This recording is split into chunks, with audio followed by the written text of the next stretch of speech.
What's up guys, it's Agent Power. Thank you so much for joining me for another video. Sorry if my voice sounds a little funny. I am a little bit under the weather. I just got tested for COVID on Monday, so yesterday. So we'll see what the test results come back as, but while we're at home, might as well make a video, you know? So today we're gonna actually be talking about the top 5 best loadouts in Warzone here in Season 6. Season 6 is coming to a close, so might as well just put out this list about the top 5 best ones so you guys can increase your KD and win more games. One thing to note with this list is a lot of the secondary weapons can be interchangeable depending on what you like. It's a lot of preference, I know, but these are some of the best ones, and then I'll let you know which ones you can interchange or switch. Starting out at number 5. Post edit Jared here. Just wanted to let you guys know that this is a list that's focusing just on the guns, not on the perks or anything like that. The perks actually always stay the same, so this is just going to be focusing on the weapons. This is the M4 and the JAK 12. So the JAK 12 is obviously the newest shotgun. It's a fully automatic gun. This is a beast of a shotgun. It did get hit with a nerf here recently, but when you kit it out for a little bit extra range, you still will be able to mow people over in close quarters, as it should be. As far as the M4, if you don't personally like the M4, maybe the recoil is a little bit too bouncy, you can always go with the Grau. That's a wonderful choice as well, or the M13 is making a comeback as well. Those two guns definitely can replace this, but I personally love the M4. It hits a little bit harder than the other two guns in my personal opinion, so that's why I run the M4. This is the setup here. Here is my M4 class setup. I have the monolithic suppressor, obviously for the range and for staying off the radar. The Corvus Custom Marksman. Right here I've got the Orb Combat Hollow Sight. I am working on getting the blue dot, only a few more away. But then you can actually switch this out to whatever sight you want. If you don't even want to run a sight, you can run a tack laser for a faster aim down sight speed. Or if you wanted to run a stipple grip tape, you can do that as well. But I like the sight. 60 round mag, obviously, and then the Commando foregrip to increase that, help with that recoil. And then let's take a look at the JAK 12. This one I use the Forge Tac Marauder. This one I use instead. I know a lot of people like to use the choke, but I like this because it comes with that sound suppression, and it just increases the damage just a little bit more than the choke. So that's why I like it, because you want to have this as much. You want this to be as kitted out as possible for range, because the range is very, very short with the JAK 12, you know, to help it keep balanced. But when you kit it out, it actually helps out. It really does help it out, and you're able to, you know, stretch out those close quarter battles. Next up is the J2800 Influx. I chose this one over the long 3600. The reason why I chose this barrel over the 3600 Torrent is because the mobility when you have the Torrent on there is definitely makes it a little bit slower, and if you were in close quarters, you want to be able to move fast so you can come up on your enemy and just take him out. But as far as the damage range and pellet spread between the two is very minimal, so I like to have that movement boost when it comes to the 2800 versus the 3600. Next up, I use the 5 milliwatt Wazer to help with that increased fire spread and the sprint to fire speed. And then a lot of people would rather use the Dragon's Breath, but I feel like the 8 rounds is a little bit too less for me, especially if you're playing a lot of quads. You're gonna be reloading a lot, and it's not a very fast reload. But I stick with the 20 round drum mag with the regular buckshot, because you're gonna be able to down a lot more enemies with this 20 round mag. Next up is the Stippy Grippy, the stipple grip tape, help with the sprint to fire speed, and that just really helps you when you're running around in those close quarters and coming up on your enemy. All right, coming in at number 4. Number 4 is the Kar 98 and the ASVAL. So this one can be interchanged with a couple of different things. This one can be intermingled with number 3, which is the MP7 and the SPR Sniper. We're going back to number 4, the Kar 98 and the ASVAL.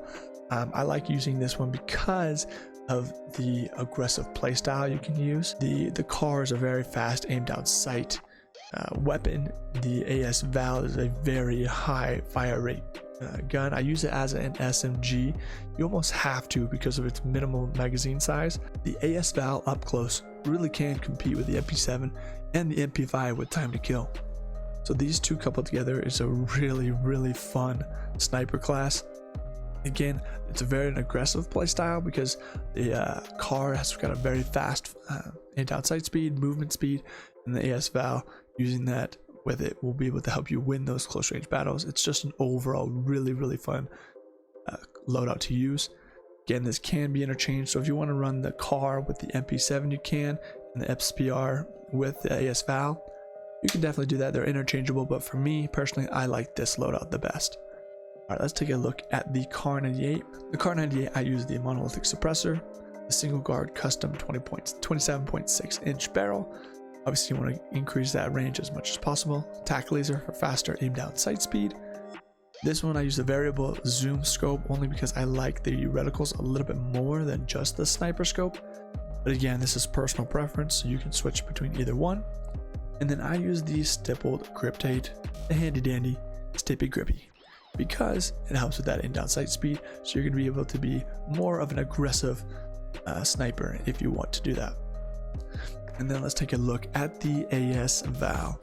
You have to run the VLK 200mm OSA because this one has an integrated suppression in it, so you're going to be staying off the radar and it helps you with your range, which is great when it comes to the ASVAL. The recoil can be a little crazy, but once you have it all figured out, you'll be able to take people out at medium range and especially at close range. Tac laser help with that aim down sight speed. 30 round mag, you have to run it. A 30 round mag. If you don't, you're going to be running out of bullets so much faster. So 30 round mag is necessary. We've got the commando foregrip to help with that recoil. Of course, the Stippy Grippy. And actually, I don't run an optic on this. I feel like the iron sights are really clean. But if you don't like the iron sights and you always have to run an optic, feel free to take off this double grip tape and throw on an optic. You can definitely do that. All right, moving on to number 3, we already talked about it, is the MP7 and the SPR sniper. Let's go ahead and take a look at that class setup. And again, you guys can switch this out for whatever you want, but personally, I love the MP7 with the SPR. The MP7 is a great hybrid, as far as a great hybrid between like an AR and an SMG. Its range is there, and its speed, as far as the fire rate with an SMG, is there as well. It's an absolute beast of a gun, and its recoil is so manageable. So you're able to hit those medium to even long range shots, which makes this coupled with the SPR a fantastic weapon choice. So for the MP7, we have the monolithic suppressor because it's the best, one of the best attachments to run in Warzone. Next, we have the FSS Recon for that longer range engagements, tac laser to increase your aim down sight speed, Merc foregrip to help with the recoil and with the hip fire spread. So when you're in close quarters, you can use this as well. And then the 60 round mag. This is old reliable. Honestly, the MP7 is a beast of a gun. It will always have your back, and it's a great weapon to pair with any kind of sniper. Next up, the SPR 208.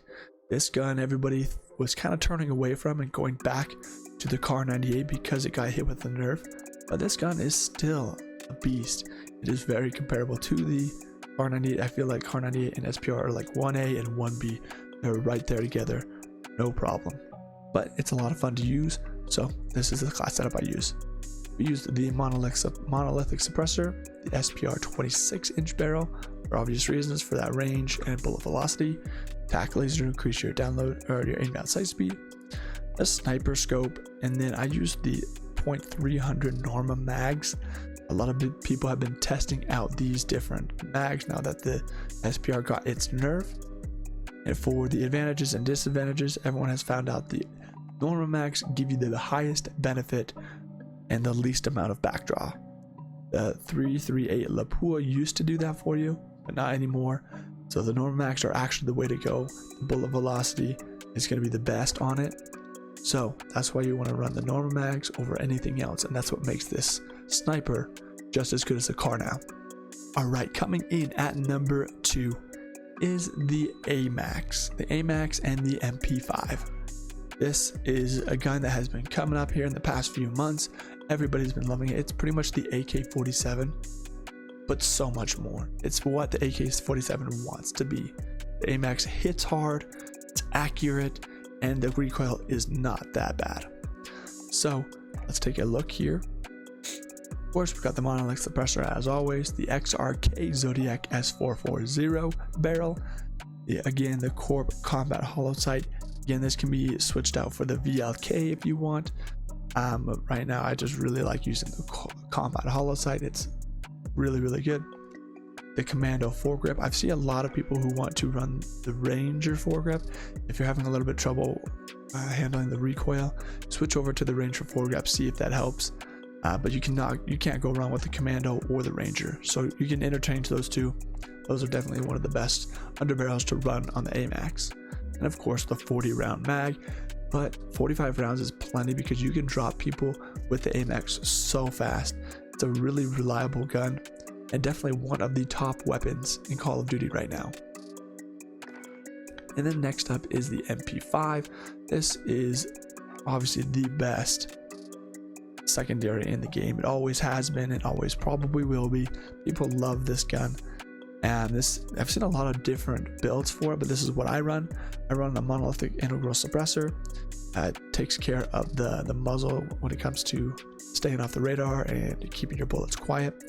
If you wanted to kit this out for more of range, if you wanted to extend the range on it, take this barrel off, put on like the light if you want, and then throw on the monolithic suppressor. But I like what I have right here. It seems to work out the best when it comes to those close quarter battles. Merc foregrip coupled with the 5mW laser makes this gun a beast when it comes to hip firing, which you kind of need when it comes to close quarter battles. So it's very reliable in that sense. Of course, you got the 45 round mag, and then the stepple grip tape to help with that aimed sprint to fire speed. And the #1 loadout in all of Warzone. It's been this way for a few months now. Some people may think the AMAX is there, but honestly, I feel like this is the best loadout. The Kilo R9 shotgun. Again, this actually can be switched with #1 and 2. So you can run the Kilo with the MP5 if you prefer that, or you can run the AMAX with the R9. Honestly, it can go either way, but this is my preference. Let me know your guys' thoughts of what you feel like the #1 should be, but this is what I think is the best. The Kilo obviously has amazing range. It's got absolutely zero recoil. And this is what I run. A monolithic suppressor, a 19.8 inch barrel for that range, the VLK, Commando foregrip, and the 60 round mag. This is pretty much what everybody uses. So many people actually use this in tournaments. All the pros use this, so you know it's good. Zero recoil. It takes a little bit more bullets than the AMAX to down people, but with its accuracy and fiery, it's no problem. And then of course the R9 shotgun. Obviously not a lot of people like running this because of the toxicity that it brings with it, but it's a very powerful weapon.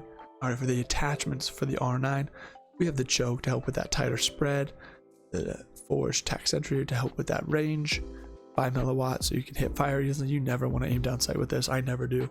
So that's why I run the 5mW. Post-production Asian Power back here again. Sorry, for whatever reason my audio decided to cut out while I was still filming that. Just to wrap up that R9, as you can tell, obviously you're going to have the Dragon's Breath rounds because that is a necessity. That's what makes this gun so strong. And then the stubble grip tape to make you shoot faster out of coming of a sprint. We all know how great that is, as I've mentioned it plenty of times in this video. And I actually do want to update you guys. I have gotten my test results back from my COVID test that I took earlier in the week, and I am positive. Unfortunately, I have come back. I do have COVID-19. Guys, it is a real deal. It's not fun. Wear masks, social distance, be safe, and be smart. Don't take this thing lightly because it's not. Alright guys, thank you so much for joining for another video. Stay tuned on the channel for the new videos I have coming out.